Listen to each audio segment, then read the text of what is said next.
Vocês estão conseguindo me ouvir? Tá tudo certinho? Sim, estamos te ouvindo. Beleza. Primeiramente, queria agradecer a todo mundo que está aqui.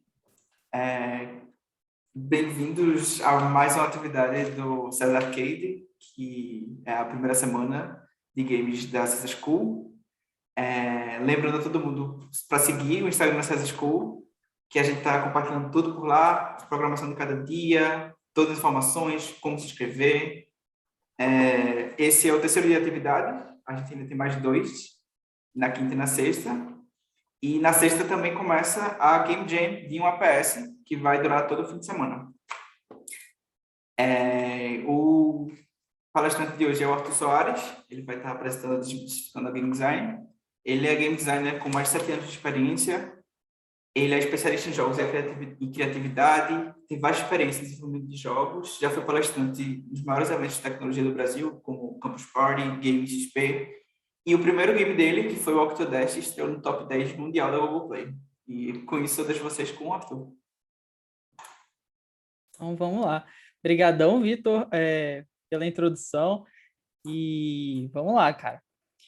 Então hoje eu vou trazer aqui, pessoal, a palestra, né, que é Desmitificando o Game Design. Então a gente vai ver um pouquinho sobre o que é o Game Design, qualidades de um Game Designer, né? Um pouquinho assim do que engloba realmente o Game Design de verdade. Vamos lá.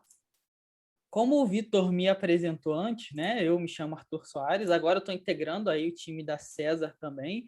Então, eu estou aí com... E quando eu vi, assim, a parte de games e o pessoal querendo organizar uma Game Jam, eu fiquei super animado e também vou estar como mentor ali na Game Jam, né?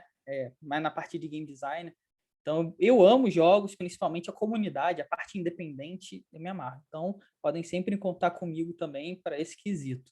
E como o Vitor falou, né, eu sou game design já há mais de 7 anos. Eu comecei dando aula de game design, mas atualmente eu também desenvolvo, né? Atualmente, há uns 4 anos já eu já venho desenvolvendo jogos. Eu sou game design e produtor na Madpix Game Studio, que é um estúdio independente, né, de jogos. Meu primeiro game foi o Octodash, ele estreou no top 10 mundial da Google Play, para minha surpresa. Eu também palestro sempre, né? Então palestrei também já na Campus Party, tudo relacionado a games, Game XP, Pixel Show, que é um evento de criatividade bacaníssimo. E é isso, esse é um pouquinho de quem sou eu, né? E eu também faço conteúdo, pessoal. Tem a Casa do Cogumelo, que é um portal de jogos, e então quem quiser acompanhar pode acompanhar também. Todo dia tem notícia de jogos. Eu gosto muito dessa parte de games. Para quem quiser, pode me encontrar nas redes sociais, eu sempre converso, o pessoal sempre vem pedindo ajuda, eu tento dar dica, ajudar. Então podem me seguir aí nas redes sociais e a gente sempre troca uma ideia, não tem erro, tá? Então, é isso. Esse é um pouquinho de quem eu sou, né? De começo. E vamos lá, pessoal. A ideia aqui hoje é mostrar para vocês um pouquinho da jornada de um game design, principalmente no começo, né? Às vezes tem muita gente que está querendo migrar, está querendo desenvolver, ou está começando como game design, não sabe como começar, não faz ideia. Então, a ideia aqui é dar uma pincelada geral na parte de game design, principalmente na parte inicial, né? Para quem está pensando aí em começar ou já está começando. Então, eu separei aqui para vocês as principais características de um bom game designer, né? Que é aquilo que eu considero, assim, importante para você ser um bom game designer, né? Para funcionar. Então, eu separei aqui, primeiro, organização e foco. Organização e foco por quê? A organização ela basicamente uma arma do game design, né? A gente que é game designer, a gente tem que explicar muito, fazer muita documentação. Eu gosto muito de desenvolver sistemas, né? Então, eu sou game designer, mas eu gosto muito de desenvolver sistemas, desenvolver mecânicas. Então, eu tenho que desenhar, tenho que escrever, tenho que documentar e passar aquilo tudo para o time. Se eu não for uma pessoa organizada, cara, já era. E em atualmente eu estou numa equipe independente, mas em empresas você tem diversos game designers com diversas pessoas, e são times gigantescos. E você precisa ser um cara organizado para mostrar essas ideias, para fazer o seu desenvolvimento funcionar. Então, eu separo aí a organização como uma das principais armas de um bom game design. E o foco também, pessoal. Um desenvolvimento de jogos não é fácil. talvez seja o tipo de desenvolvimento mais difícil que eu já vi. Eu já desenvolvi apps e nada se compara a desenvolver jogos, de verdade. É outro nível assim de desenvolvimento, mas é muito divertido e é por isso que a gente faz, sabe? E o foco ele é muito importante porque, como qualquer coisa na vida, assim, tudo que vale a pena não é fácil, né? E se você não tiver um foco, no meio do seu desenvolvimento você pode parar, ou você pode mudar de ideia, o que acontece muito, né? Tem muita equipe que começa com uma ideia, às vezes até boa, na metade do caminho já mudou tanto que a ideia já parece ser um outro game. E isso faz com que o desenvolvimento morra, certo? No decorrer do caminho. Então, se você manter o foco, poxa, esse vai ser o game, essa é a ideia e vamos assim até o final. A chance de você conseguir completar aquilo é muito maior. Então, organização e foco aí são os dois pontos que eu separo para vocês. Saber seus pontos fortes e fracos também, pessoal. Isso é muito importante para tudo na vida, principalmente para quem quer ser um game designer. Por quê?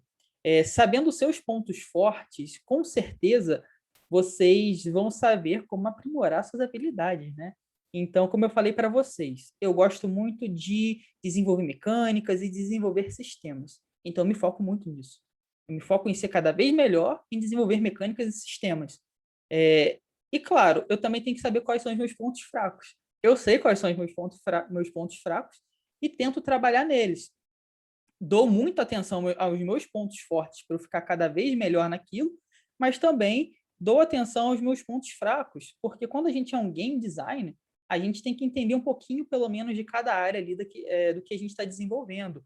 Então, eu tento sempre, né, estar atento, estar melhorando e estar cada vez mais evoluindo. E sempre focado ali nas minhas habilidades, principalmente nos meus pontos fortes, para ser um game design cada vez mais completo. E isso é muito válido para vocês também, que estão começando, que desenvolvem ou que até estão em outra área, né? Foquem muito no que vocês já fazem de melhor, sabe? Às vezes a resposta está na frente de vocês e a gente fica batendo cabeça ali procurando outras coisas. Então, foquem muito nos pontos fortes de vocês. Ter empatia, pessoal. Ter empatia é uma arma muito boa para quem é um game designer, é uma habilidade super importante. O Google listou a empatia como uma das a soft skill do próximo século, né? Porque hoje em dia a gente tem muitas coisas de discutir o mental, discutir ansiedade, depressão, isso está muito dentro dos times de desenvolvimento. Hoje em dia a gente fala muito disso. Hoje a gente vive num cenário pandêmico, né? Que o mundo está em um desastre. E se a gente não tiver empatia em tudo, basicamente, principalmente nos desenvolvimentos, isso não funciona. Às vezes você está desenvolvendo com uma pessoa, a pessoa perdeu um ente querido, ou a pessoa está passando por um momento de dificuldade, e se você for só aquele cara que fala, não, você tem que fazer, você tem que ser, você tem que cumprir isso, cara, isso é coisa do século passado, sabe? As coisas não funcionam mais assim. Então, ter empatia, entender o lado do outro, principalmente quando você está desenvolvendo em time, é algo, assim, ultra, ultra importante. E ser completo, pessoal. Como eu falei para vocês, né? Você tem que saber seus pontos fortes, saber seus pontos fracos, para você ser cada vez uma pessoa mais completa. Quando você está desenvolvendo, eu sou game designer, eu gosto muito da parte de arte, também gosto um pouco de programação, então eu tento ser cada vez mais completo, realmente, para eu entender o que as outras pessoas que estão ali ao meu entorno fazem. Porque se eu chegar para o programador com uma mecânica, eu tenho que saber se ele é capaz de desenvolver aquela mecânica. Como que ele vai desenvolver aquela mecânica? Às vezes tem algum problema e você é o cara que dá a ideia de como resolver aquele problema. Você é o cara que vai atrás, mesmo que não seja do game design. Pô, é um código, é uma arte que funciona melhor. Então, você sendo cada vez mais completo, isso te abre um leque, né, de habilidades até para o seu desenvolvimento também. E melhora muito, muito mais seu desenvolvimento. Então, ser completo é muito importante. Se foca ali no game design, que é o que você quer, né, que é o que você faz, mas tente sempre melhorar, entender um pouquinho ali de tudo que está ao seu entorno, né? Então, essa para mim é a receita para a fórmula mágica do game design. Você tendo essas habilidades, né, e se focando nelas, com certeza a sua caminhada e sua jornada vai ser muito mais fácil. E essa é uma frase minha, né, que eu costumo sempre lembrar e ter comigo, que é: desafios e perdas são oportunidades únicas para evoluir e ficar mais forte. Você deve estar pensando, poxa, é papo de coach. Não é papo de coach, galera. É porque no desenvolvimento, como eu falei para vocês, tem sempre a parte bonita, né? Que é quando a gente vê o game, a gente vê o game ali pronto e tem o caos do desenvolvimento. E como tudo na vida, às vezes a gente tem os altos e os baixos, os altos e os baixos. Nunca é perfeito. Então, às vezes a gente vai ter perdas, seja no seu time de desenvolvimento, seja na sua própria vida. Então, você tem que estar preparado um pouco, né, para lidar com aquilo que vai acontecer com você. O desenvolvimento de jogos, ele não é simples, não é algo hiper fácil, é maravilhoso, cara. É maravilhoso, é algo que realmente eu amo. Sem os games, eu não seria eu, né, basicamente. Mas não é simples, não é fácil. Então, você encarar as dificuldades como fórmulas para você poder evoluir é muito válido.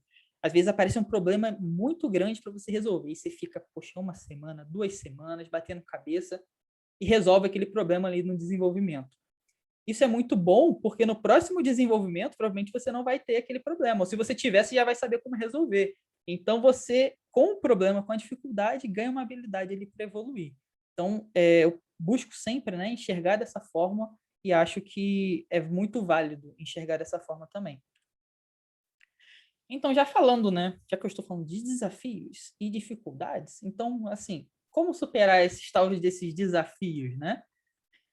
Aqui eu foco muito, né, para o indie, para o independente. A gente vai ter aqui a Game Jam também, né, na sexta, sábado e domingo, que é uma grande oportunidade para vocês formarem times, começarem a desenvolver e até superar essas dificuldades, né, que eu listei aqui para vocês como primeira dificuldade, montar uma equipe. Então, com certeza, montar uma equipe, cara, é o start ali para você começar o seu desenvolvimento. E talvez seja uma das partes mais complicadas. E eu ouvi muito a pessoa falar: nossa, eu sou um bom programador, mas não tem ninguém para fazer comigo. Nossa, eu sou artista, mas não tem ninguém para fazer comigo.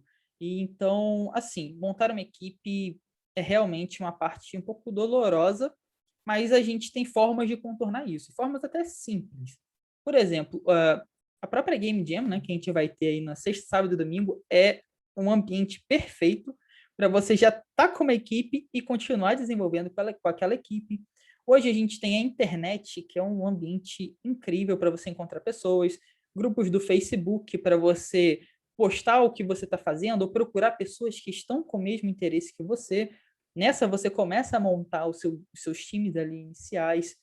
Discord é algo maravilhoso também. Existem várias comunidades de desenvolvimento onde você pode conversar com pessoas. Olha, programo, cara, e você, eu faço arte. Poxa, que tal a gente fazer um jogo? Ir conversando e ali realmente criando um networking, né? E montando uma equipe. Uma outra forma também, pessoal, de trabalhar com alguém, né? Aqui eu creio, né, que a maioria são jovens. Então, às vezes você está no colégio, você está na faculdade, você é um cara que faz arte e você tem um amigo que é programador, ou vice-versa. Você já tem uma pessoa que tem o mesmo interesse que você, para vocês poderem continuar, começar ali a desenvolver. Então, também procurar perto, né, da gente é muito importante. Às vezes a pessoa certa está do nosso lado e a gente não vê.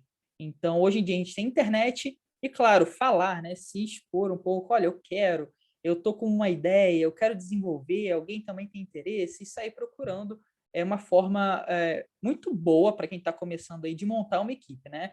Sair de você sozinho e começar ali a desenvolver com uma ou com outras pessoas.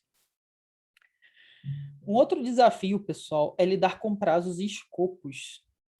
Como eu falei, a organização é algo excepcional. Eu vou dar um exemplo de como, quando a organização não funciona bem, tudo dá errado. O Cyberpunk 2077, que tinha tudo para ser o game do século, ele foi um game. Ele é até um game legal, né? Agora, daqui a uns 5 anos, eu acho que ele vai estar completo, ele vai ser um bom game. Mas ele tinha é um jogo totalmente gerido, não pelos programadores, pelos artistas, o jogo é muito bom, mas pelos gestores, né? As pessoas que estavam ali, as pessoas das datas, dos prazos, dos escopos, elas ali são realmente péssimos profissionais, porque eles não calcularam, não fizeram tudo certinho para o game, no dia do lançamento, sair como um bom game. Então, eles recusaram prazos, né? Passaram por cima de prazos, de escopos, provavelmente, e saiu aquela coisa que a gente já sabe que é o Cyberpunk. Então, prazos e escopos são muito importantes. Se você está fazendo um jogo que vai levar 3 meses para ser desenvolvido, vê certinho quanto tempo que você vai gastar para fazer a primeira parte do jogo, a segunda, até o final, e tenta sempre ficar na data ali que você estipulou. Porque às vezes você começa a fazer um jogo, poxa, 6 meses, 1 ano, 2 anos, 5 anos se passaram e você não acabou aquilo porque você não tinha nem planejamento, né, para finalizar aquele jogo e você só foi fazendo. Então, prazos e escopos são muito importantes, né? E às vezes você também está num time que as pessoas não são boas em lidar com prazos e escopos. E você tem que saber lidar. Existem várias ferramentas, né? Eu uso o Trello, eu gosto muito do Trello para lidar com isso. Prazos, organizações e funciona muito bem. Então, prazos e escopos são realmente algo muito importante. Se você é alguém que é organizado, sabe lidar com prazos ali, datas, entregas, cara, já é um caminho muito longo aí andado na sua jornada de game design. Ser criativo e divertido, pessoal. Essa é assim, eu acho a chave, né, de todo bom game. Eu não estou falando aqui de jogos AAA que valem bilhões, com equipes de 1.000 pessoas, estou falando de criatividade. Às vezes tem jogos como Undertale, feito basicamente por uma pessoa que é super criativo. Então a criatividade é a cereja do bolo, sabe? Às vezes o jogo é muito bom, mas não é nada criativo. Aí você fala, poxa, esse jogo aqui é tão bom, tão bonito, mas é a cópia daquele outro jogo lá. Aí você fica, é mais um, né? Às vezes o jogo é totalmente diferente, não foca nos gráficos e é muito criativo. E você, caraca, que game incrível. Então a criatividade e a diversão são, assim, é, diferenciais que você vai ter no seu desenvolvimento. A base de qualquer game é a diversão. Se o seu jogo não for divertido, cara, muda até você encontrar a fórmula ali da diversão. Eu uso muito para me inspirar, né? Jogos, claro, tem que estar jogando sempre. Como desenvolvedor, você tem que estar jogando, mas não só os jogos. Eu gosto muito de música, eu gosto muito de desenhos. Então, assistir desenho também. Tem os meus estilos favoritos de desenho. Isso ajuda muito, certo? Ajuda muito no seu humor, na construção do seu humor, se alimentar de outras fontes de mídia. Ajuda muito a você ser cada vez aí mais completo e ter mais referências, certo? Então, foquem sempre em ser criativos e divertidos. E criar uma comunidade. Opa! Criar uma comunidade, pessoal. A criação de uma comunidade é um passo muito importante na hora que você está desenvolvendo um game. Você não vai deixar para vender aquele seu game quando o game tiver terminado. Você começa a vender o seu game no primeiro dia que você está fazendo ele, cara. Então começou ali a fazer o jogo. Olha, cria um canal no Discord, cara. Bota a galera, cria conta no Twitter que é grátis, Discord grátis, Instagram grátis, Facebook faz uma página, cria um canal na Twitch e começa a espalhar o que você está fazendo. Olha esse GIF, olha essa arte, olha essa mecânica, olha isso aqui, olha isso aqui, olha isso aqui. E nisso você começa a atrair, nem que seja 10 pessoas, 10 pessoas vão estar vendo o seu jogo e quando o seu jogo sair, elas vão comprar. É a comunidade que carrega um game. Hoje em dia, principalmente, tudo está voltado para a comunidade. Então, você montando uma comunidade, poxa, legal. Você fez o seu primeiro jogo, um jogo curto, e a comunidade gostou. Tem muita chance de você, a partir desse primeiro jogo, fazer um segundo, fazer um terceiro, fazer um quarto, e cada vez fazendo jogos mais complexos, porque a comunidade está ali te incentivando e te apoiando. Então, trabalhem para construir uma comunidade. Como eu falei, Discord, Facebook, Instagram, Twitter, tudo ferramentas grátis, gratuitas, onde você pode criar perfis e divulgar o que você está fazendo. E atrair pessoas ali para o trabalho que você está fazendo. Beleza? Então, esse aqui, para mim, são os 4 principais, as principais barreiras, né? Iniciais que vocês logo de cara vão ter quando começar a desenvolver. Passando disso daqui, cara, vocês começam a caminhar de uma forma muito mais tranquila. Mas essa, para mim, são as 4 iniciais barreiras. E aí eu mostrei um pouquinho também de como superar essas barreiras. Beleza, pessoal. Agora a gente vai falar de quê? De números, de mercado. Né? A gente está falando de jogos, está falando de Brasil. Será que realmente vale a pena desenvolver esse tal de videogame? Isso realmente vale a pena eu dedicar meu tempo a desenvolver jogos? Então vamos ver um pouquinho. A gente está falando aqui, né, de oportunidades. A gente está com o mercado superaquecido mesmo. Por conta da Covid-19, né, o mercado de games cresceu 9,3% em 2020, gerando mais de 160 bilhões de dólares. Cara, isso é um crescimento maior do que o PIB de muito país, sabe? Então, foi um crescimento por conta da Covid, a galera estando em casa, o pessoal jogando muito mais, jogos como Fall Guys, por exemplo, é, cara, levando multidões para jogar, as pessoas passando a criar realmente comunidades, Fortnite, fazendo shows dentro do game. Então o mercado superaqueceu e muito dificilmente vai desacelerar. A gente tem números, previsões estrondosas aí para os próximos 3 anos. Então a tendência é o mercado cada vez ir crescendo mais, certo? O mercado de games é a maior indústria do entretenimento mundial. Atualmente, né, os games, a indústria dos jogos é maior do que a indústria de músicas e filmes juntos. Isso não é de agora, isso já tem aí quase uns 15 anos, certo? Você pega ali a indústria de música, a indústria do cinema com Hollywood, toda aquela pompa, aquele glamour, você junta os dois e eles ainda não são maior do que a indústria dos games. É incrível. Então a gente tem, é um mercado como qualquer mercado de tecnologia é deficitário, né? Tem déficit de profissionais. Então o mercado está sempre contratando, porque você não tem, né? Como TI, basicamente, não tem profissionais especializados naquilo. Se em TI não tem, dados mostram que 1% da população mundial, 1%, trabalha com TI. 1%. Imagina agora, você pega uma parte desse 1% e corta e bota para games. Então é um mercado que falta, literalmente falta profissionais.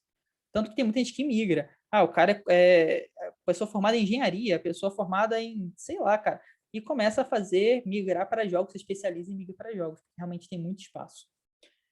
E Brasil, né? Nosso Brasilzão é um dos maiores mercados de games do mundo também, pessoal. Atualmente, o Brasil conta com mais de 75 milhões de jogadores e é um dos maiores mercados do mundo. No Brasil, a gente tem uma das maiores, né, desenvolvedoras de jogos mobile do mundo. Temos algumas outras gigantes também que têm bastante destaque e que já não tem mais só uma sede aqui no Brasil, tem sede em Canadá, sede na Irlanda, sede em vários outros países e de jogos mobile. Dados mostram que a gente tem dois celulares para cada pessoa nesse país. Então, a gente está falando de uma população de 225 milhões de pessoas, multiplica isso por 2 e você tem um mercado gigantesco, muito grande. Sério, é gigantesco mesmo. Então, o Brasil aí é um dos maiores mercados, né? Na América Latina, a gente só fica atrás do México, mas estamos bem perto aí de passar nos próximos anos o mercado mexicano. Esse aí é o maior mercado da América Latina. Então, também tem bastante oportunidade aqui no Brasil. O mercado está crescendo muito. Agora, né, depois de anos e anos e anos e anos, a gente está começando a ter um olhar para os jogos, muito puxado pelo esportes, mas carregando toda a comunidade junto. Então, agora aqui no Brasil, a gente está começando realmente a ter algo mais sério, né? Uma seriedade maior visto pela sociedade com os games. Então, a tendência é isso aumentar cada vez mais, principalmente aí nos próximos anos. Então, não tenha dúvidas, pessoal. O mercado de games vale muito a pena. Aqui eu separei, pessoal. Só tomar uma água. Separei essa arte do Cobra. Cobra é um artista genial, brasileiro, né? BR Raiz. E eu trago ali, né, a frase que é Brasil é criatividade, história e diversidade. A gente vive num país super, super diverso, né? Onde às vezes nem todo mundo tem a voz que mereceria ter. E a gente tem que viver mais essa nossa diversidade, essa criatividade. Já conversei com muitas pessoas de outros países e sempre destacam que a gente é um povo criativo, porque o brasileiro, ele é criativo, cara. O famoso jeitinho brasileiro não é à toa. Então, assim, a gente tem um povo muito diverso, a gente tem negros, brancos, mulheres, amarelos, indígenas, e a gente tem que viver essa diversidade, viver a nossa cultura, certo? E as empresas também buscam muito isso hoje em dia. Facebook, Google, as maiores do mundo, né? Microsoft já tem investimentos em programas de diversidade, porque é lógico, né? Se você tem diversidade, você tem diversidade de ideias, diversidade de pensamento. Então, a tendência para você criar algo que ainda não existe é muito maior, porque você está lidando com mentes diversas, né? Você alinha todo mundo e faz algo padrão, é muito difícil de você criar coisas realmente interessantes. Então, aproveitem a diversidade de vocês, pessoal. Aproveitem a cultura brasileira, que é incrível. É pouquíssimo explorado, acho, em vários sentidos. Nos games, então, é pouquíssimo explorado. Explorem a vivência de vocês, a realidade de vocês, passem para os jogos. Falta muito, muito isso. Às vezes, a gente está indo buscar referência lá no Japão, lá nos Estados Unidos, e esquece de olhar aqui para o nosso Brasil, né? Tem alguns jogos já que fizeram muito sucesso que fazem isso, buscam referência aqui dentro do Brasil para se inspirarem, né, e se tornarem criativos. Então, foquem muito nisso, pessoal, na criatividade e na diversidade, principalmente, certo? Equipes diversas são aí o futuro dos desenvolvimentos. Então, beleza, pessoal. Aqui a gente já viu, assim, como começar, vimos desafios, vimos como superar esses desafios, vimos o mercado. Então, aqui eu fiz uma mini pirâmide, né? Uma pirâmide do bem, uma pirâmidezinha aqui para tentar explicar para vocês os passos, né? De como seria o começo desse desenvolvimento até o lançamento. Claro que eu poderia fazer uma pirâmide gigantesca, a gente ficar toda a palestra aqui falando só dessa pirâmide, mas essa não é a ideia. A ideia aqui é mostrar para vocês só um pouquinho de como que funciona realmente. Beleza? Então vamos lá. Tudo começa com uma ideia.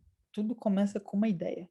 Tem o Nolan Bushnell, que é o criador da Atari, ele fala que todo mundo que já tomou um bom banho já teve uma boa ideia. A diferença é que alguns se enxugaram e foram lá executar aquela ideia. E é isso, pessoal. Bons desenvolvimentos começam com boas ideias. E, assim, se você tiver uma ideia, não se ligue. Claro, você não vai falar para todo mundo e tudo mais, mas você tem um amigo, você é uma pessoa de confiança, conversa um pouquinho. O que você acha disso daqui, cara? Parece algo muito louco, que só funciona na minha cabeça. O que você acha um pouco? Um feedback, às vezes, é bom, porque a gente tem. Às vezes a gente está com a ideia só na nossa cabeça, e isso é um pouco perigoso, né? A gente pode estar se sabotando ali e não está percebendo. Então, conversa com o outro, mostra, você está realmente fazendo uma coisa muito, muito interessante que vale a pena. Então, a ideia é o começo de tudo, beleza? Depois da ideia, pessoal, como eu falei para vocês, vão procurar uma equipe.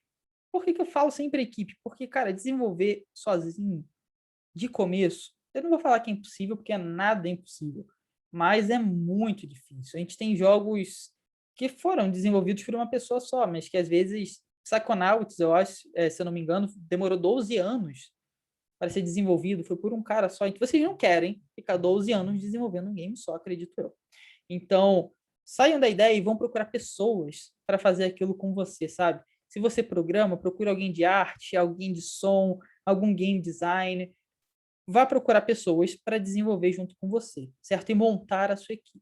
Então, você tem a ideia, tem a equipe?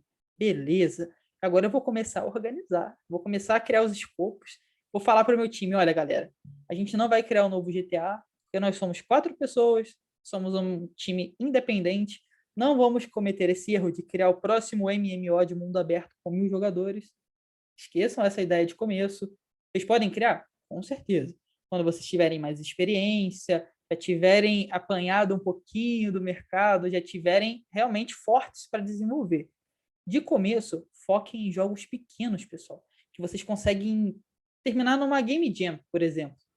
Faz um, pô, a Game Jam é um exemplo perfeito. Você faz um jogo em 2 dias, 3 dias. Olha que coisa incrível.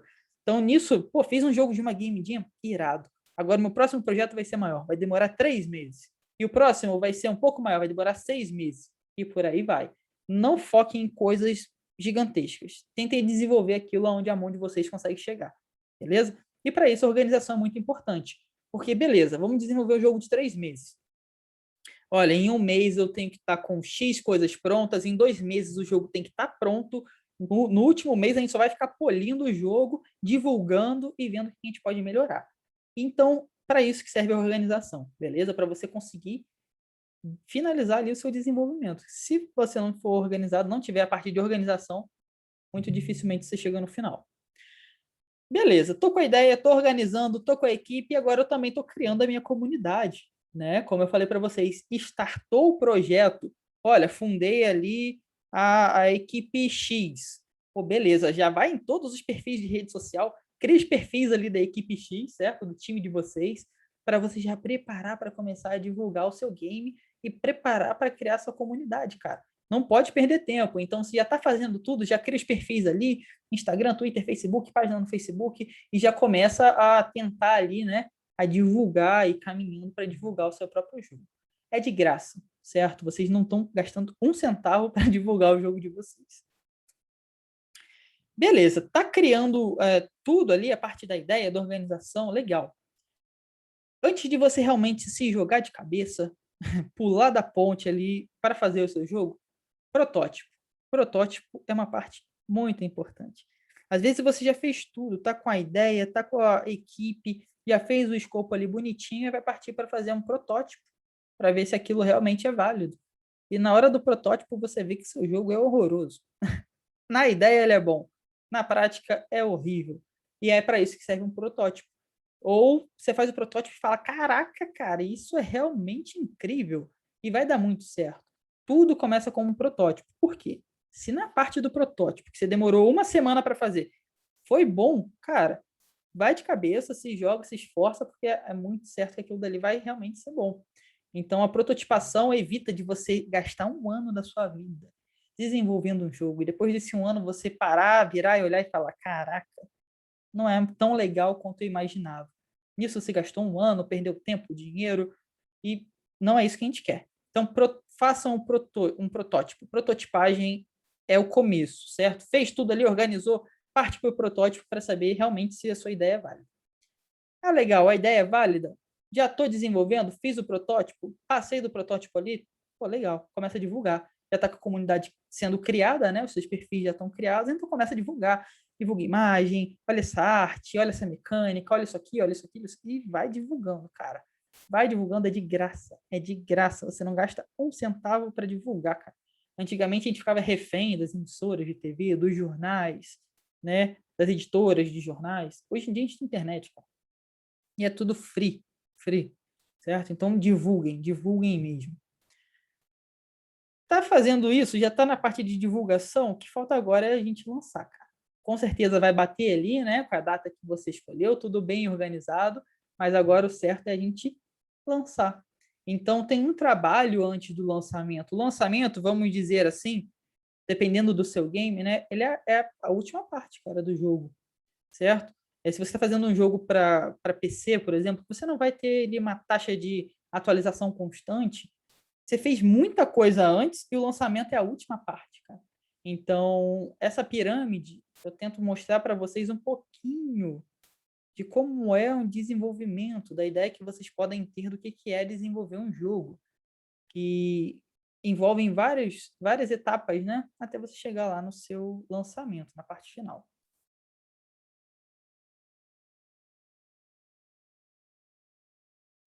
Ideias simples e personagens carismáticos, pessoal. Esse carinha aqui do lado azul é o Octo, que é do meu jogo que chama Octodash. O que é o Octo?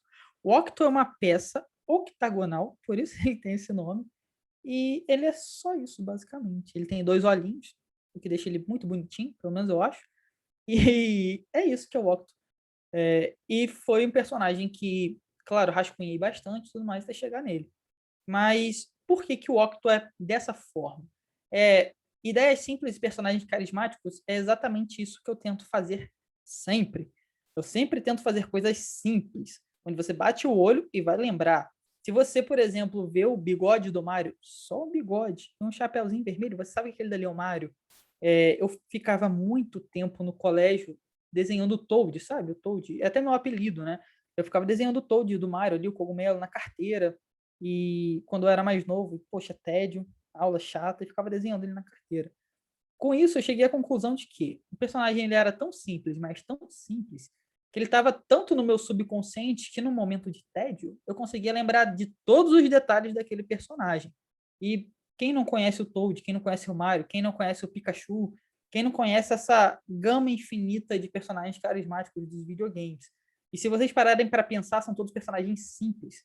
O Pikachu é um rato amarelo, o Yoshi é um dinossauro verde, e por aí vai, sabe? Então, foquem na simplicidade.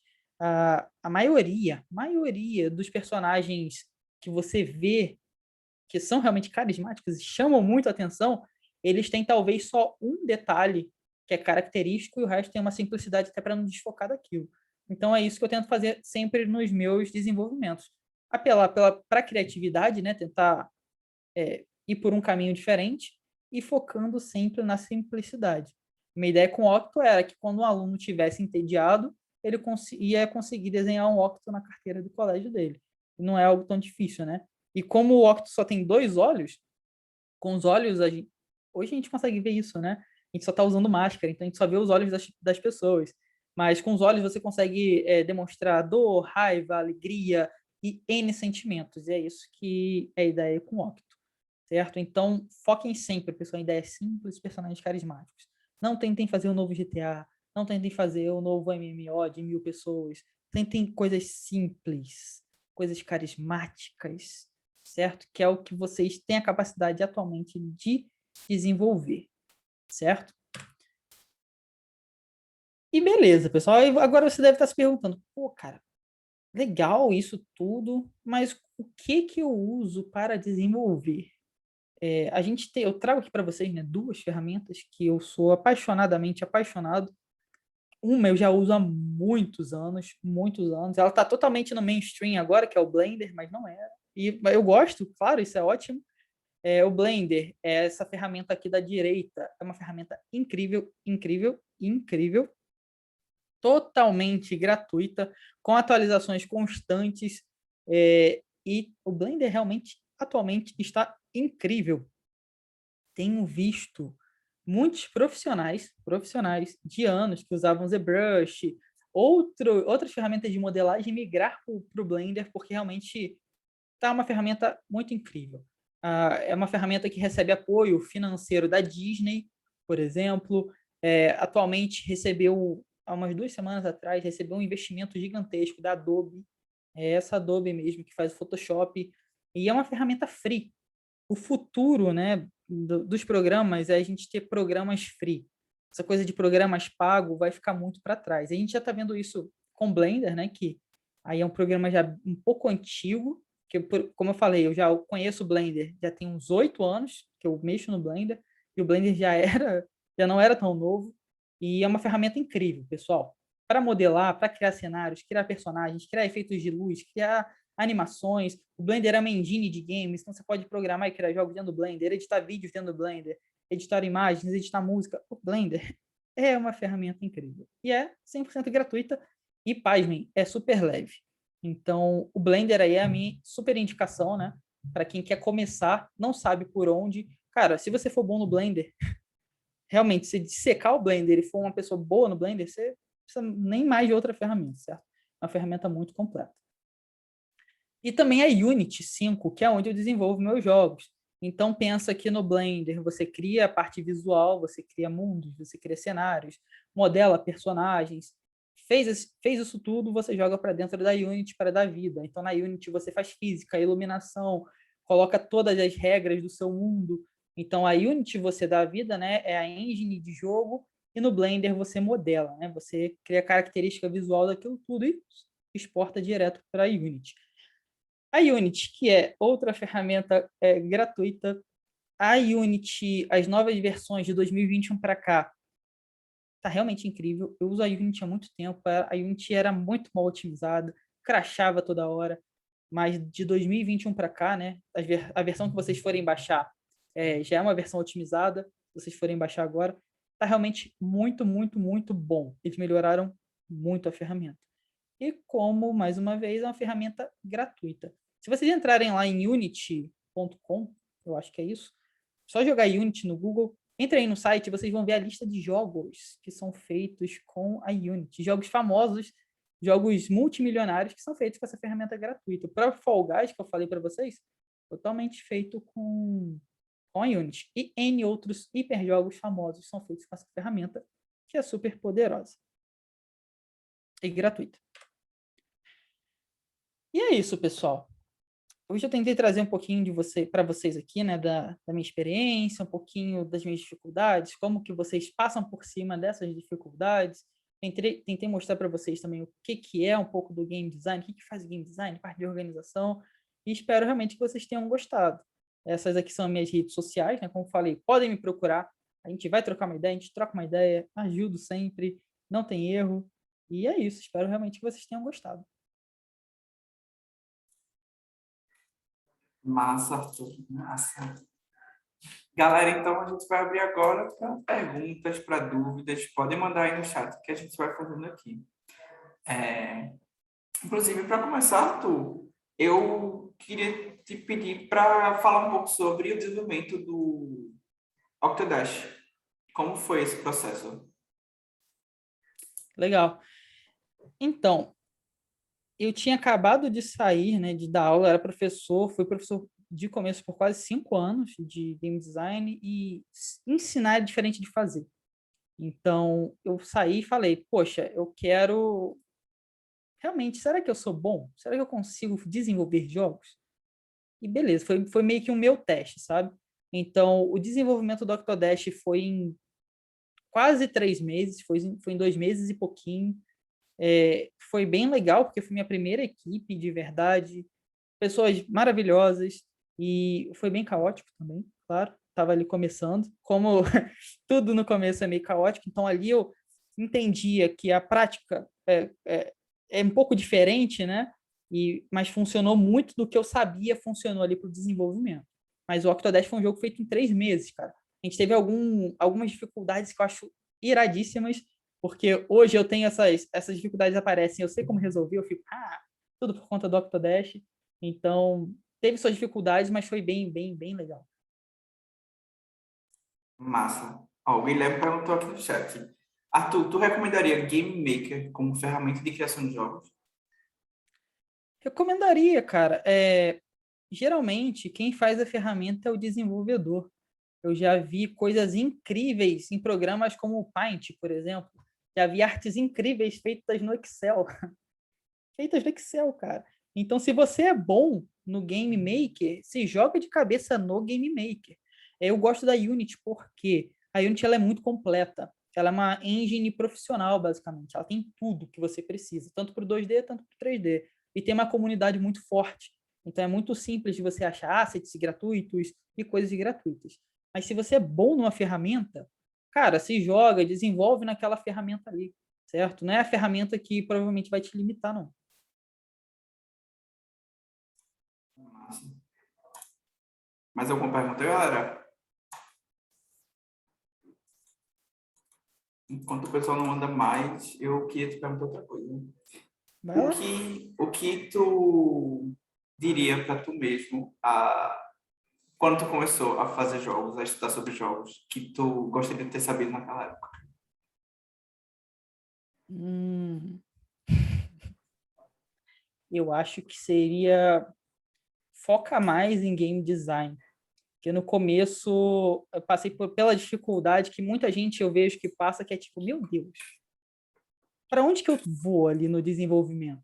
Se eu tivesse, eu acho, já gastado toda a minha energia no game design diretamente, sem tentar fazer outras coisas, eu acho que talvez eu poderia estar nesse mesmo nível, sabe? Mas teria sido um pouco melhor. Que aí eu estaria com a minha mente 100% focada naquilo. Então seria, cara, foca mais ali no game design.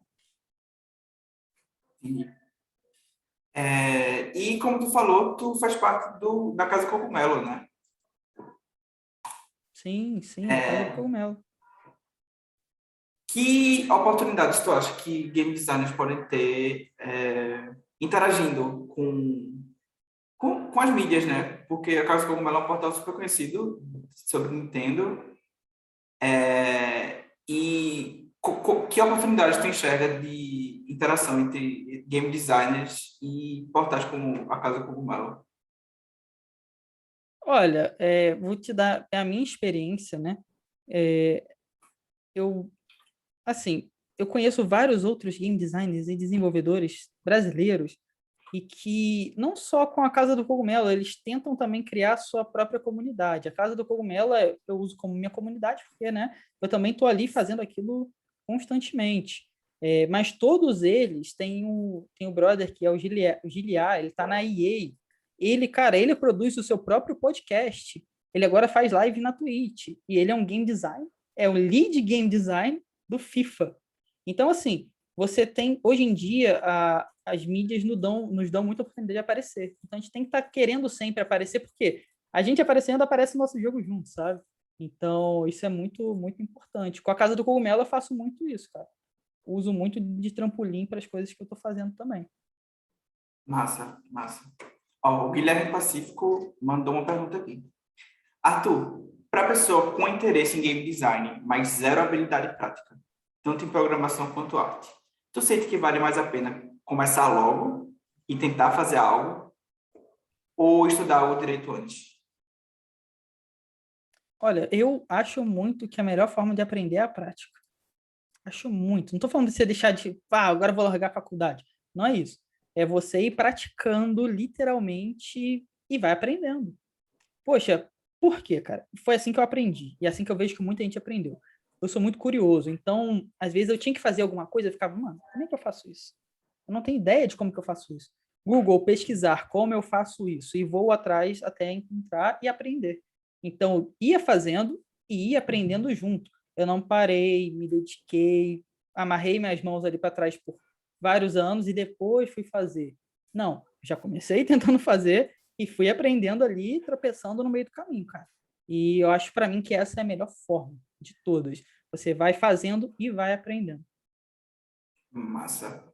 Respondido, Guilherme. Eu tenho uma pergunta que eu queria fazer, que reutilizar uma pergunta que a gente utilizou ontem, que eu acho que vai ser bem útil para a galera que está assistindo. Que, como tu falou, como já sabe, a gente vai ter uma Game Jam esse final de semana. E aí fizeram uma pergunta que eu acho que seria legal ouvir tua resposta também, que foi, que dica tu daria? Porque a gente está passando o formulário do Game Jam e a gente viu que a maioria das pessoas, a esmagadora maioria das pessoas, não tem experiência alguma com Game Jam. Essa vai ser a primeira Game Jam da galera. Então, que dica tu daria para essas pessoas? Qual a dica que tu daria para essa galera que vai fazer pela primeira vez passar por essa experiência de Game Jam? Legal.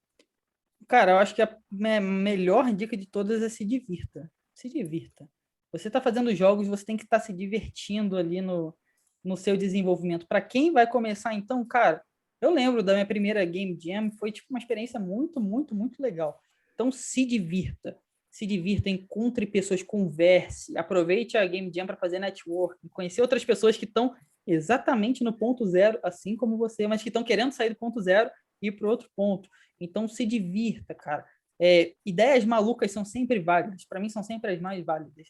Então, nunca ache que sua ideia é ruim, certo? Aí você fica, poxa, não vamos fazer isso. Cara, tenta e se divirta. Acima de tudo, eu acho que se divertindo, o seu desenvolvimento, principalmente a primeira Game Jam vai ficar muito mais leve. Então, aproveitem, pessoal. Aproveitem muito. Não. Valeu. Arthur, tu atualmente está atuando no Nave, né? Sim, no Nave Rio. Massa. Tu podia falar um pouco sobre a tua atuação no Nave? Posso. No Nave, eu sou professor, né, de técnicas de programação de jogos, né? Então, eu ensino ali a galera com um pouquinho do que eu sei e eu acho do que eu aprendi, né? Então, eu vou passando ali um pouquinho dos meus conhecimentos com técnicas de programação. A gente também tem oficinas e sempre que eu consigo, né, eu tento trazer propostas voltadas também para o game design, que é a parte um pouco de pensar, né, um pouco por trás ali do que está sendo feito. Então, eu dou agora, né, estou ensinando programação e ensinando a desenvolver jogos. E atitudes como essas aqui, cara, quando tiver videogame, eu ler a palavra videogame, eu vou querer estar no meio. Então, é isso que eu estou fazendo agora. Eu estou recente no César, vai fazer 3 meses, daqui a Que 2 massa. semanas. Então, estou bem, bem no começo. Estou bem empolgado também, gostei bastante. E esse evento aqui também, cara, tudo muito legal, muito legal. Sim, sim. E como aluno do César School, eu também acho uma iniciativa massa do César School abrir essa semana de games, a gente pretende fazer isso uma coisa anual, né? Para realmente fomentar esse cenário local e criar essas comunidades. Mas então, a gente estava falando do Nave aqui, só que talvez tenha gente que não sabe muito sobre o Nave. Tu poderia falar um pouco sobre o que é o Nave? Sim, o Nave é um colégio, uma escola técnica, né? Onde a gente trabalha com programação e multimídia. E o que é bem legal, você pensa, pô, no Brasil, uma escola técnica 0800, grátis, grátis. com uma estrutura muito boa, computadores, aulas de programação, onde você realmente programa de verdade, onde você aprende tecnologia de verdade, e você tem acesso a um conhecimento, cara, que ou você teria que pagar muito, tipo, muito mesmo, a gente está falando de Brasil, e você tem isso de forma totalmente gratuita, com um suporte muito bom, é um local muito, muito bom mesmo, e é onde a gente trabalha multimídia e programação. A gente está sempre tentando trazer coisas novas. Tecnologia, cara, é uma parada insanamente rápida e está cada vez se renovando. A gente está tentando sempre trazer essas ideias e tudo mais. Os professores são excelentes, pessoas maravilhosas, e é isso, é uma escola técnica onde a gente trabalha multimídia, parte de multimídia, então você fala, poxa, eu não sou tão bom na parte lógica. Ah, legal, tem a parte de multimídia, a parte visual ali para você, onde você vai aprender, né, toda a parte de multimídia, ou não, cara, eu sou o cara das exatas, e você vai para a parte de programação. A gente trabalha em empreendedorismo, isso que a gente está fazendo de Game Jam, a gente ensina vocês a montarem projetos, a desenvolverem projetos, a venderem os projetos. Então, assim, cara, são muitas propostas de ensino realmente diferenciadas, sabe? Que eu me interessei pelo Nave exatamente por isso, pela proposta de ensino diferenciada, que a gente não tem em qualquer lugar. Muito pelo contrário, a gente tem pouquíssimos lugares. Massa. E puxando um pouco mais do Nave, que eu acho a iniciativa massa, eu acho que a gente tem que falar sobre ela. Amanhã, inclusive, a gente vai ter uma mesa redonda que é sobre jogos de gamificação e educação, que vai ser com Luciano Meira, Lin Alves e Nilson. E eu queria perguntar para tu, como tu enxerga assim a importância de jogos aliados à educação, tanto no contexto de ensino quanto no contexto de produção também, assim, esse aspecto geral. Sim, então, esse foi o tema da minha formação, cara. Eu acho que é uma das maiores ferramentas, se não a maior ferramenta que a gente tem para ensinar. É pouquíssimo ainda visto como algo sério, mas jogos são interativos, os jogos contam histórias, jogos, diferente de um livro, de um filme, onde você está só vendo, recebendo a informação, você está fazendo, você é aquilo. Então, se a gente pega um jogo, poxa, histórico, onde você pode, pensa só, você pode reencarnar alguém muito importante que mudou a história da nossa sociedade. Olha que coisa incrível isso para ensinar numa aula de história, ensinar matemática, com jogos, incrível, cara. Tem já algumas iniciativas, né, que dão muito certo, voltado para jogos e ensino, principalmente. O Google tem o Grasshopper agora, né, que vocês podem baixar para celular, que é formas gamificadas de te ensinar a programar. Então, é muito o futuro, sabe? A parte de tecnologia, a gente está em 2021. Daqui a 10, 20 anos, isso que ainda é a nossa dúvida, né, que a gente ainda toca nesse assunto, com certeza já vai estar muito mais concreto. Eu acho incrível, cara. Jogos servem para muita coisa mesmo. E educação é uma dessas coisas, com certeza. Massa, massa. Mais uma pergunta aqui no chat, de Matheus Mendonça. Arthur, para uma pessoa que está no início do desenvolvimento de jogos, no caso, estou aprendendo o básico de uma engine, deveria participar de um Game Jam logo de cara, ou seria melhor aprender esse básico antes de participar de uma? Não, acho que não tem problema você participar de uma Game Jam. Você realmente vai encontrar algo que você possa fazer, cara. Te garanto que você vai, certo? Não fica esperando o tempo bom. Como o ditado diz, né? O melhor tempo para se plantar uma árvore é agora. Então, não tenha medo. Você não sabe? Legal, você está querendo saber. Ninguém começa sabendo. Então, participa da Game Jam, sem problemas. Vai e, às vezes, vai ser uma experiência tão boa, cara, que você vai sair dali com uma outra bagagem para continuar ali no mundo dos jogos. Só não deixa de ir, certo? Porque ele você vai aprender, vai encontrar outras pessoas, vai fazer amizades, vai ter desafios. Então é uma experiência muito boa. Não deixa para a próxima. De verdade. Verdade. E isso que o Arthur falou, eu acho bem importante. Você vai encontrar alguma coisa para fazer na Game Jam. Porque a Game Jam tem pessoas de diversos backgrounds. Você sabe fazer o quê? Você sabe escrever, você sabe desenhar, você sabe programar, você sabe conversar com as pessoas, você é bom de gerir um projeto. Tipo, você vai encontrar alguma coisa para você fazer na Game Jam. Sempre tem um papel. Quando eu participei da minha primeira É uma Game das Jam... áreas mais multidisciplinares possíveis, eu acho, que é desenvolvimento de um jogo. Exato, É incrível. exato. Tem muitos Eu não tenho aspectos dentro de um dúvida. jogo. Exato. Muitos. E às vezes a pessoa fica tipo assim, eu só programo, ou eu não programo, eu não faço arte. Cara, o desenvolvimento de jogos é um leque tão gigante, como eu falei, tem pessoas que vêm de outras áreas, elas migram para o desenvolvimento de jogos. Tem um leque gigantesco, de verdade, é uma coisa meio insana. Tem muitas áreas mesmo. Então, vocês não... Com certeza, você vai ter alguma coisa para você fazer. Cara. Não fique com esse medo. Top. E aí, galera, mais alguma pergunta?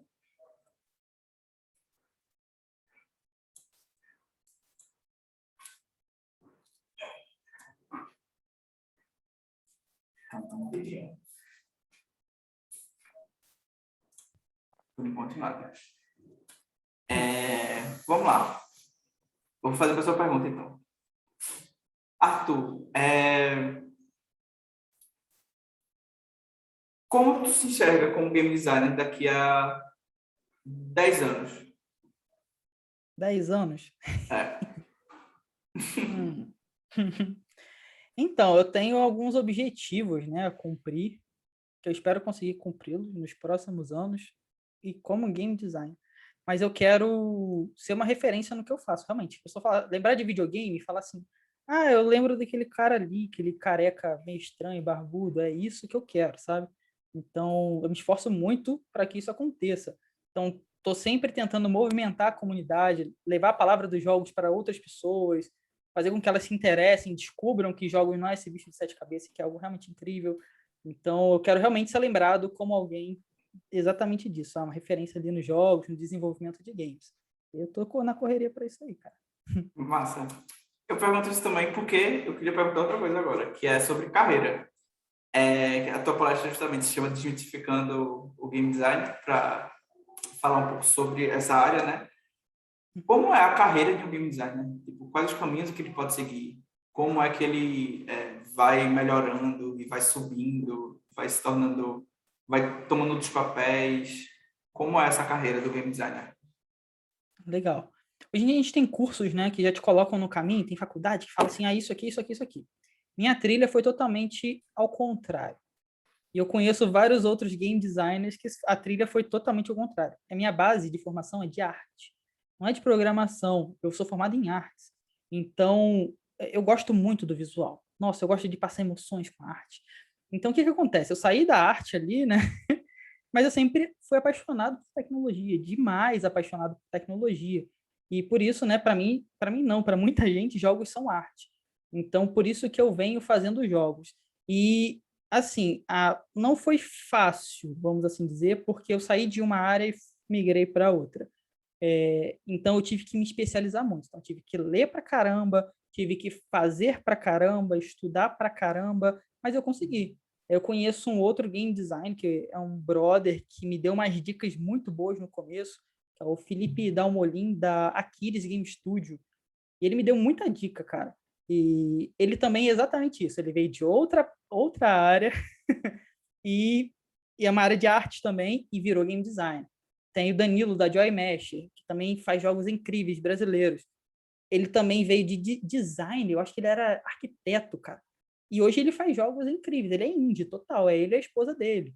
Então, assim, não, não tem muito uma regra. Claro, hoje em dia a gente tem faculdades, tá algo muito mais estabelecido do que era muitos anos atrás. Hoje você tem cursos que ensinam, pessoas que ensinam, aqui, principalmente aqui no Brasil. Mas alguns anos atrás, cara, era na cara e na coragem, você pesquisando, Google, lendo, e meu inglês é ruim, Google Tradutor, vamos ver, conteúdo BR não tinha, então foi muito na cara e na coragem, até eu entender, vira meio que uma chave, até quando você entende, então isso aí é game design, legal, então é assim que isso que precisa para ser um game design, legal, e aí você começa a trilhar esse caminho e se focar só nisso, mas foi uma jornada bem, bem louca, cara, não foi nada assim, exato, certo? Foi bem doida mesmo, mas muito legal.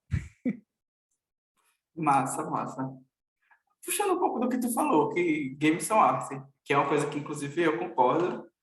É uma arte nova, é uma arte jovem, né? Que ainda está se encontrando, como é normal de qualquer mídia que aparece, mas com muito potencial. Como tu falou, o mercado está em franca ascensão, mas além dessa parte mercadológica, eu acho que a construção dessas experiências como experiências artísticas também está crescendo, né? Tu podia falar um pouco mais sobre isso? Posso. É um assunto que eu pretendo defender por muito tempo, né? Principalmente aqui no Brasil. A gente tem um mercado que cobra mais imposto de jogos do que de arma de fogo, então eu acho isso algo absurdo e que realmente se os nossos jogos tiver as pessoas, né, que fazem as leis, tivessem entendido, com certeza eles têm esse entendimento, só que eles não querem, né, por conta de grana. Mas se eles tivessem esse entendimento, os jogos poderiam entrar como arte, cultura, não receber imposto como CD, como livros, e seria algo muito mais acessível, cara. O nosso mercado ia dar um boom absurdamente gigante, porque quando as coisas se tornam acessíveis, quem te vê realmente as transformações acontecendo. Antigamente, engines eram pagas, aí criaram a Unity, e jogos incríveis começaram a ser desenvolvidos porque era uma engine grátis. Então, a ideia é tornar isso cada vez mais acessível. E, claro, videogames são arte, forma de se expressar, forma de contar história. Eu estou lendo esse livro aqui, estou quase terminando, que é exatamente sobre isso. Ó. É um livro BR que chama Videogame Arte. É porque o foco tá aí, videogame arte. São professores brasileiros, são 4 ou 5 professores brasileiros, pessoas incríveis, que defendem muito esse tema. E esse livro não é novo, acho que ele tem quase 15 anos, sabe? Então já é um assunto que se batiam lá atrás. E eu acho muito válido. A gente no Brasil tem o do meu brother, que é o Gleidson, é um museu do videogame. É um museu itinerante, ele vai de cidade em cidade e já foi eleito, né, o maior museu do Brasil. Então, assim, é incrível, cara. É uma jornada. Eu acho que nessa jornada a gente tem que defender e tem que realmente afirmar isso cada vez mais, para que, né, comece a tomar cada vez mais relevância e seriedade. Mas a gente já está num caminho bem legal.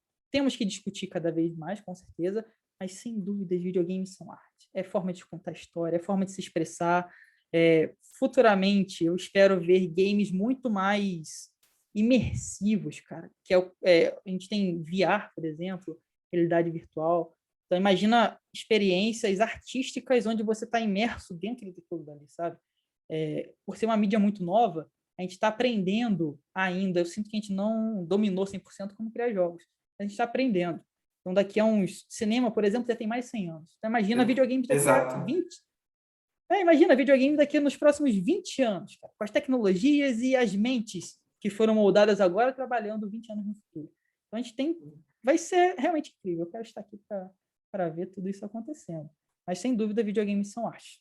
Com São arte, sim. certeza. Inclusive, o cinema, né, começou no finalzinho do século XIX, começou como imagens e movimentos. Mal tinha fluidez na imagem, era uma coisa super travada e foi aos poucos se descobrindo. No começo não tinham narrativas, eram só coisas para você, como se fosse num circo. Era algo para divertimento fútil, assim, de certa forma. E aí foi crescendo absurdamente. E, inclusive, eu enxergo jogos com ainda mais potencial, porque o crescimento dos jogos está muito acelerado. São o quê? 30, 40 anos? Cara, como indústria de verdade, vamos botar aí com indústria, né, forte, vamos botar aí com uns 40, 45 anos, que é algo, tipo, muito novo. Minha mãe e meu pai são mais velhos do que isso, sabe? Sim, Então, é uma indústria que é muito jovem. O cinema que você falou, no começo também era visto como coisa de vagabundo. exato. Ah, novela era coisa de vagabundo, coisa de pessoas que não valem a pena, que não prestam. E hoje, poxa, você ser um ator, ser uma atriz, está em Hollywood, está em Cannes, olha que coisa maravilhosa. Então, é uma jornada. E eu literalmente acho que o que a gente tem que fazer nessa jornada é proteger, certo? O que a gente realmente acredita, para que aquilo consiga chegar num patamar de caminhar sozinho, certo? Os jogos estão indo Uhum. para esse patamar, cara. É, É engraçado que uma nova forma de arte sempre fala mal da outra, né? Quando o cinema chegou e começou a ganhar poder, o rádio falou mal do cinema. Aí depois a televisão falava mal no caso do cinema, falava mal da televisão. Então, tipo, toda forma de arte vai falar mal da outra que está vindo aí, que está crescendo. Eu isso é queria fazer uma normal. pergunta é, que eu, nesse período, a gente sabe que aqui no César School a gente trabalha com projetos, e nesse projeto, desse período, eu com um grupo de amigos, a gente conseguiu fazer um estudo de jogos e a gente vai querer desenvolver um jogo até o final do período. Então, a gente está nesse trabalho de, até dezembro, ter que pelo menos entregar um beta de algum jogozinho. E aí, a gente está tendo as primeiras reuniões, eu queria perguntar para ti como é que a gente está passando, não por um problema, mas a gente está naquela fase de a gente tem ideia mais ou menos do que a gente quer fazer, mas a gente tem que encontrar o nosso escopo e começar a laminar e realmente encontrar o que a gente quer fazer. que dica tu poderia dar para a gente para esse processo? De que a gente tem uma ideia, mas agora a gente tem que começar a iterar essa ideia e encontrar o escopo dela e ver exatamente daquilo que a gente consegue e o que a gente quer fazer. Legal. Você já tem ideia, já tem o time, está começando a montar o escopo, faz um protótipo, cara, para realmente saber se aquilo é válido. Eu não estou falando de um protótipo gigantesco, é um protótipo, não sei, vamos supor que seu jogo é de plataforma. Faz um personagem e a mecânica principal desse personagem, a mecânica de atirar. Não faz ele a mecânica de atirar, uns bloquinhos, algo que você faz em uma semana. Tudo muito. Eu tenho um jogo que chama Splatoon. Cara, Splatoon é um jogo de tiro de tinta. Os protótipos são com coelhos, né? Não tem nada a ver. Mas eles queriam demonstrar as mecânicas. Tem os protótipos do Nintendo Wii, que são só madeiras com chips amarrados, para realmente entender se vai funcionar. Então, você tá com a ideia, tá? Poxa, vale a pena? Prototipa aquilo em algo curtinho para você entender se aquilo realmente vai funcionar. Se você acha que é legal, cara, que tá válido, dá seguimento. Passa também para amigos jogarem, ver a reação das pessoas, esteja perto, poxa, veja, mesmo agora, né, estando perto, estando longe, mas tenta ver a reação das pessoas e passa para outros jogarem. Mas prototipa, cara. Com certeza o protótipo vai tirar muito um peso da sua consciência. Mas é o que eu vejo muito, realmente, a galera falando o quão importante é protótipo e playtesting também, né? Você testar suas Muito. mecânicas, testar dinâmicas de jogo. Muito. Legal. Acontece muito da gente estar num quarto escuro desenvolvendo, não como um vampiro, não é isso. A gente está ali só desenvolvendo, desenvolvendo e não mostra para ninguém. Porque o nosso jogo é o melhor de todos. E quando chega na hora, ninguém jogou, ninguém viu. Tá só na sua ideia e realmente está algo ruim, sabe? Porque a gente já acostumou a jogar aquilo, a gente não percebe nenhum erros.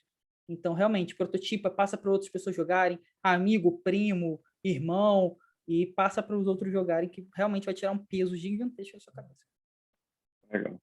Valeu. Arthur, tu estava falando sobre imersão nos jogos, né? E aí, uma coisa que eu acho que ajuda muito nos jogos hoje em dia a causar essa imersão é a narrativa, que vem cada vez mais sendo trabalhada e é uma das áreas do game design, né? O design narrativa é uma das áreas do game design. Só que eu também vejo, de certa forma, uma certa resistência de muitos gamers e de muitas pessoas que produzem também, de não querer trabalhar essa parte, focar muito no gameplay e não focar tanto na narrativa.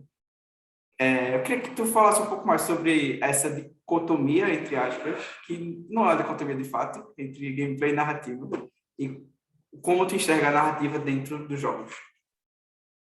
Legal. Só um adendo, não é uma área do game design. Design de narrativa é uma pessoa que só faz a narrativa.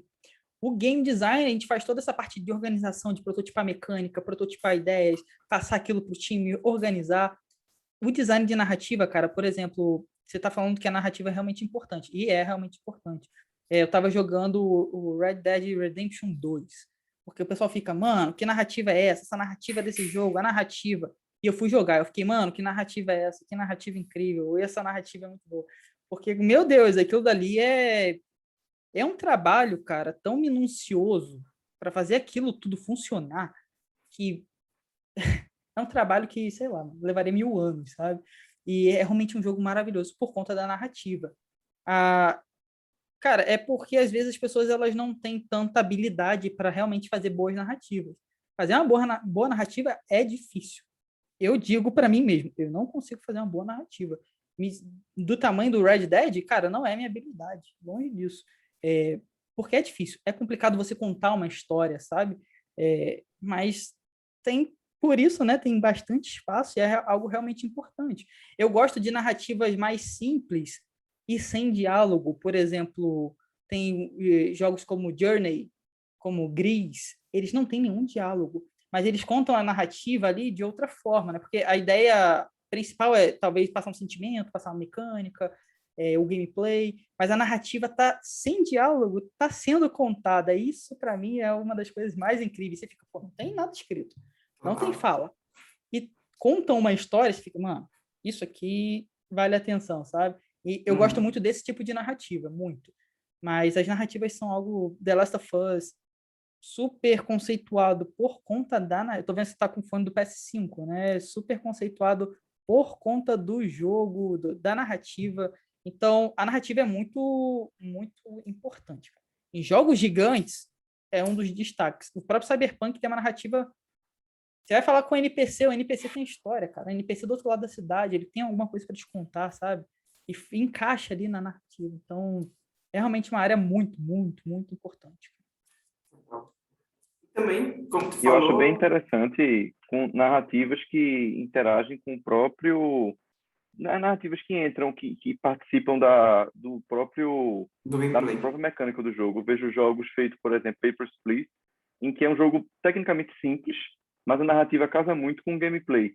E interessante também narrativas em que, como por exemplo no Papers, Please também, como o jogador tem agência sobre a história. Ele não é só alguém passivo assistindo a história acontecer. Ele realmente tem poder em interagir com aquela história e mudar o rumo daquela história, mesmo que seja pouco, mas ele tem agência, ele vê que ele está sob o controle daquela história.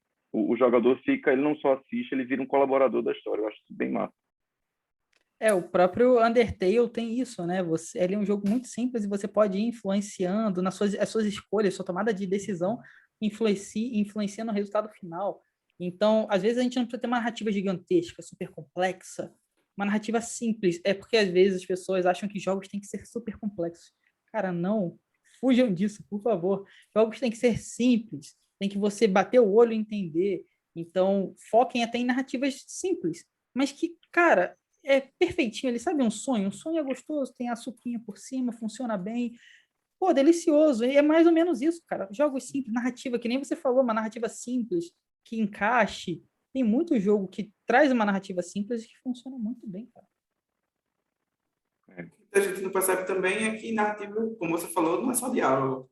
Narrativa é uma roupa que o personagem está usando. Narrativa é a estação do ano mudando. Uma folha caindo de uma árvore pode ser uma história, sabe? Total. E o mais louco é pensar que tem alguém pensando nisso, né? Alguém pensou nisso, poxa, vamos mudar ali a estação do tempo. Teve o Pokémon novo, foi anunciado, já tinha sido anunciado, hoje saiu um trailer. Aí tem um Pokémon, eles fizeram uma roupa daquele Pokémon, o pessoal ficou, caraca, vai ter até uma roupa, e você fica, poxa, legal, mas isso está tudo ali dentro, né, da narrativa de como contar uma história, como que vai posicionar aquele personagem. Então, é realmente muito importante. Às vezes são mínimos detalhes que fazem uma diferença absurda. Ok. Então, acho que vamos concluir por aqui. Estamos chegando perto do final da nossa palestra. Arthur, tu gostaria de falar algo para concluir? Olha, aproveitem a Game Jam, né? Eu vou estar como um mentor também de game design, espero ajudar vocês, mas joguem, pessoal. O mercado, que nem eu falei, o Brasil está engatinhando ainda, engatinhando assim, como mercado, né? Mas nós temos grandes desenvolvedores, tipo, de verdade. Nas maiores empresas do mundo, nós temos grandes desenvolvedores. O brasileiro é criativo, então se vocês realmente querem, se foquem nisso, estudem, tem mercado, senão vão passar fome, tá, pessoal? O salário é muito bom até, então se foquem nisso, desenvolvam joguinhos que vocês têm ideias e sonham e gostam de jogar, certo? Então essa é a dica que eu dou, cara. Se vocês querem, vão atrás que vocês conseguem. Beleza. Arthur, queria te agradecer imensamente por estar aqui com a gente. Muito obrigado por dar um pouco do seu tempo para palestrar para a gente, compartilhar a tua experiência. Queria agradecer a todo mundo também que assistiu. Muito obrigado por participar do César Arcade. A gente que está organizando trabalhou bastante para montar esse evento e está muito feliz com todo mundo que está participando, todo mundo que está ajudando, como o Arthur. Enfim, obrigado mesmo a todo mundo. Eu também agradeço, Obrigado, agradeço o obrigado, espaço, Arthur. agradeço o pessoal que estava aqui comentando, agradeço todo mundo que está assistindo, Vitor, Tibério, todo mundo aí também. Obrigadão, pessoal. Tamo junto. E eu só queria lembrar todo mundo que amanhã a gente vai ter uma mesa redonda sobre jogos, gamificação e educação, que vai ser com Luciano Meiro, Lin Alves e Nilson Soares. A gente vai ter também uma oficina de pilares do game design com Pedro Amaral. E mais informações sobre a programação da gente, sobre a Game Jam que vai rolar no fim de semana, que é a de uma PS, sobre o evento, sobre a SESI School. Segue a SESI School no Instagram, lá tem tudo isso e muito mais. Segue o Arthur Soares também, como está na tela o Instagram dele. Me segue todo mundo. Vamos todo mundo se seguir. É isso. Boa noite, galera. Obrigado novamente. Boa noite, galera. Valeu. E até a Boa próxima. noite, pessoal. Tchau, tchau. Tchau. Valeu.